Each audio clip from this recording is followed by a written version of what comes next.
8:15, welcome back.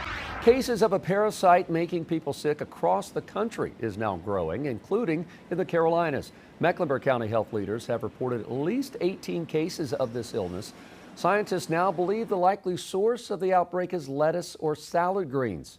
Federal health officials have not identified, though, an exact cause. Some restaurants are changing their menus just to help stop any possible spread. So who could be at fault during the increasing outbreak? Let's bring in our chief legal analyst, Collie Rhodes, once again. I feel like there's something every year, right, where there's a massive outbreak of an illness of some kind. So who could potentially be liable, if anyone at all? Yeah, I mean, first you want to start with the investigation portion, and that's what Jason just said. Nobody knows if anyone could be held liable yet. This is at the investigation phase, and they believe that it could be some type of lettuce. Okay, so you start there, and then you start working your way backwards. The issue with these types of things, the first portion is it takes so long for you to be able to have these symptoms that now you got to go back and remember, okay, where did I eat? Not just yesterday, but maybe from a week ago. So pinpointing liability could be hard, but investigation is the first start, and then you walk your way through what type of potential claims: product liability, straight negligence, some potential wrongful death if unfortunately someone ever died from this. So that's how you get there, and that's the type of claim you want to get.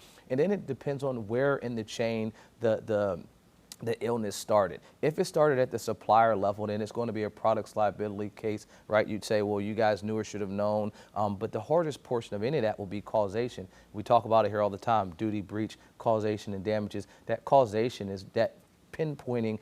Was it truly the but for you eating and consuming this food that you now have got this illness? That's going to be hard to be able to pinpoint, but that's what would be required. So if it didn't start at the supply aspect of it, was it further down the chain? Did it start at the restaurant? Was it mishandling? Was it something that was done there? And that pinpointing also would be during the discovery process. We hammer home about discovery here a lot, but that's where you find information. That's where you are discovering the key facts about your case to be able to say, oh, is my strategy, is my theory something that would be successful at trial? So there would be two places where there could be some additional risk for either the supplier within the supply chain or Taco Bell if it's ultimately found that they have some involvement in that. But either one of them, as it trickles down, this is disturbing in finding out. It has to start at the investigation stage.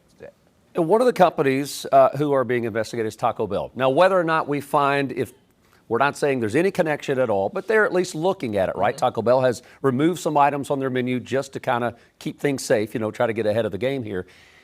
If Taco Bell, let's say over the next 30 days, Taco Bell sales are down because people are fearful, right? Yep. The court of public opinion, people are like, oh no, I'm not going to go to Taco Bell. Taco Bell gets found that there's no connection at all. Could they go back and go, someone said our name along the way, you made our sales go down for a month, we lost billions of dollars?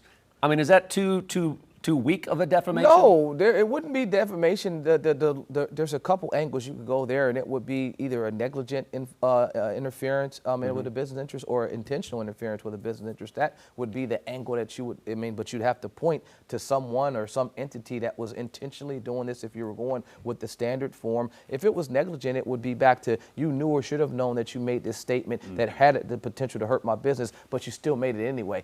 Both of those claims would be extremely hard to prove, but that would be the legal remedy for them to be able to have some type of recourse if it was a significant amount that was, that hurt their business in some significant way. Oh yeah, you could. That would be the proper route to go. I just think that it would be extremely hard to prove that now you have negatively affected my business, so much so just because of your post or your coverage or something like that. Yeah. All right. Well, so we'll see what investigators find in this. So, Collie, thank you. Queen City News Plus. Just search Queen City News on your smart TV's app store.